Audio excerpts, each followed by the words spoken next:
Hi, living the good life here with another thrift store, garage sale, and estate sale finds video. Just wanted to go ahead and show you what I have found for the second week of August. Went to sales on a couple of days. So let's go ahead and get right into it. First off, I went to a garage sale and I got this plate with the violets. This is a Nippon plate. I'm going to show you the mark. It's the blue mark with the oak leaf. This puts it into about the 1895 to 1910 time frame, and it was $1. At the same sale, I found this adorable little punch bowl, and I'm going to go ahead and get down here and show you what it looks like. And it had these 6 little cups, and it also had the hooks for them as well, but there was one hook missing. So here is the punch cup.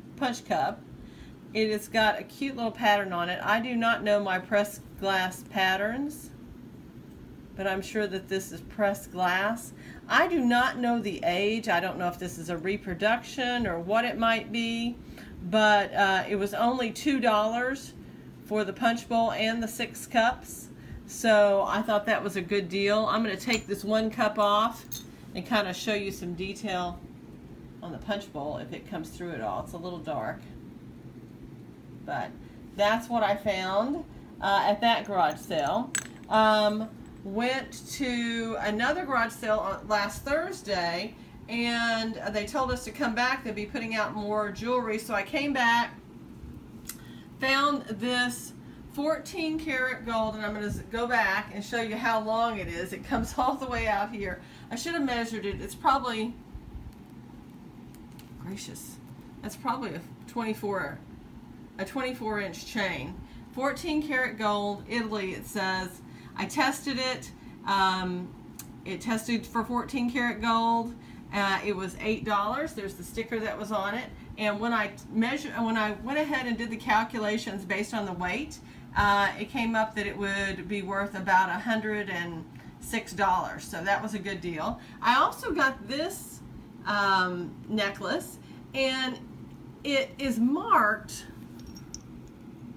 I don't know if you're going to be able to see it, 925 China. But I haven't been able to test it yet. It also says that it's sterling on the chain as well. I know that there are a lot of fakes from China. It may not be correct. Here was the little price tag. She had $5. There were other items that she thought were sterling or gold, and when I tested them with a magnet, they were magnetic. These were not. So I went ahead and got them. I also picked up these little earrings. Here are, I got 3 earrings for 50 cents at this same sale. These would be Mexican. They say 925 Mexico on them. So a pair, and then a little single, and for 50 cents. They don't weigh a lot, but based on current silver prices, spot price, these would be worth something like $3, and I got them for 50 cents. So at least it was the return on my money. I also went to a thrift store last Tuesday, and I got 4 rings for $13. That included tax. And here they are. These are right at, when I weighed them and calculated what they were worth, I paid probably about 40 cents more than what they were worth just on spot price. So they're all marked 925 on the inside, or sterling. So here's the first one. It actually weighs the most. If I had all of them weighing this same amount, I would have actually been over spot price. So that's the first one. Here's another one. This has kind of a Mexican design, and I can't see right now to see what it's marked in front and inside. But it gives you an idea what that ring looks like. Here's another one that's got all this cut work on it. And these are all men's rings. And here's one kind of with a wave design. So those are the 4 rings. Went to a garage sale, and as it said, 2 silver rings and a pendant. Here's the pendant. It is not sterling, and I was going to give it to somebody, and I realized that this little hoop here is so tiny you'd have to use the smallest weight silver chain to even get that on there. We'll have to try that later. This ring, little tiny ring that weighs nothing, is marked sterling. And this one, I don't know if it is sterling or not. It's really roughly made. Bubbles and weird, I don't know. But again, I need new silver acid. I still haven't bought any. Okay, so those were $1. And then I got this at a separate sale. It was $2. It's brand new. It's from Hellsberg. It's a little pearl on a chain, and that's going to be a holiday gift or a birthday gift for somebody. So it's worth. I thought it was worth that as a gift. Then I wanted to highlight some things that I have bought over the years, kind of fill out the video as I've started doing. I love this little cup and saucer. I got this several years ago. Can't really remember what it is. This is a Copeland mark. It's dated from 1851 to 1895, so it's an early mark. Cup and saucer, same thing here. That gives you a little better look at the mark. So if you look up the Copeland marks, you'll be able to see what this is. Copeland was bought out by Spode, so that's why they're no longer in business. But look at the beautiful garlands and this pink work on here. I thought they were lovely. I also have this plate. It is unmarked, but based on everything else, it is English in design. I cannot remember how much I paid for it, but I'm going to move back so you can kind of get an idea of what it looks like. It's about an 8-inch plate. Moving on, I have this burgundy rimmed plate with a crest in the middle, and it says, "My trust is in God alone." And if you read that, so I looked that motto up, and it turns out that this plate is from the worshipful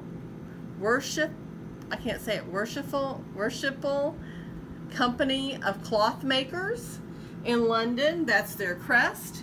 And they were two other guilds merged in 1570 to create this guild, and so they are 12th in rank among all the guilds in England. And this, I have 2 of these plates, plus I have a compote, and I'm going to go ahead and take it down so you can see the mark on the back. Oops, definitely not. So it says Spode Copeland's China, England, and it has a little decorator mark up here, and then there's some impressed marks down here. As you can see, I paid $27.50. This was several years ago, prior to 2007, when the antique market collapsed. I would have gotten at least 10% off of that, if not a little more. So I at least paid about $25 for this plate. It turns out that that mark is from, it said 1891 to 1900 plus. I know it can't be too late, because I think that there was some disbanding that happened in the 1950s, and now they're really just a charitable organization based on what I've read. Let me put that back. But I thought it was, I love that burgundy color. I thought it was really pretty. Here is another cup and saucer. Has these lovely hand-painted roses with some gilding and these pretty leaves. Here's the mark, Z.S. and Company, Bavaria, if I'm reading that correctly.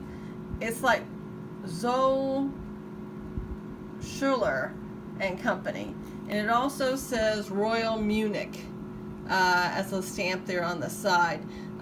This company was formed in the late 1800s. This cup looks more like about 1915. and I bought it. Let's see if I've got any kind of, no, I don't have any amounts on it, but I wouldn't have paid more than about $10 for that over the years. And last but not least, here is another plate. I have 3 of these. 2 are perfect and 1 has a crack. I just hated to leave the poor little cracked one by itself. This is also an English plate, but by the way that it's decorated, there are no marks beyond a decorator mark here. Some numbers. But I loved the hand painting of the flowers on here with the tulip and the roses. Here's some more, and this pretty gold and cobalt work, and then all the gold work in the center. So this is all hand painted, and it says $28. Again, I would have paid less than this, so around $25, I would think. And I think those make a really pretty, I'm sorry, I can't hardly put it back on its stand and film at the same time, but I thought those really are pretty. It's a little busy, so it's probably not to everybody's taste, but I love the colors. So I hope you enjoyed that. Please send me a comment. I love hearing from everybody. If you like this kind of thing, please subscribe to my channel and press like. Thanks so much. Bye-bye.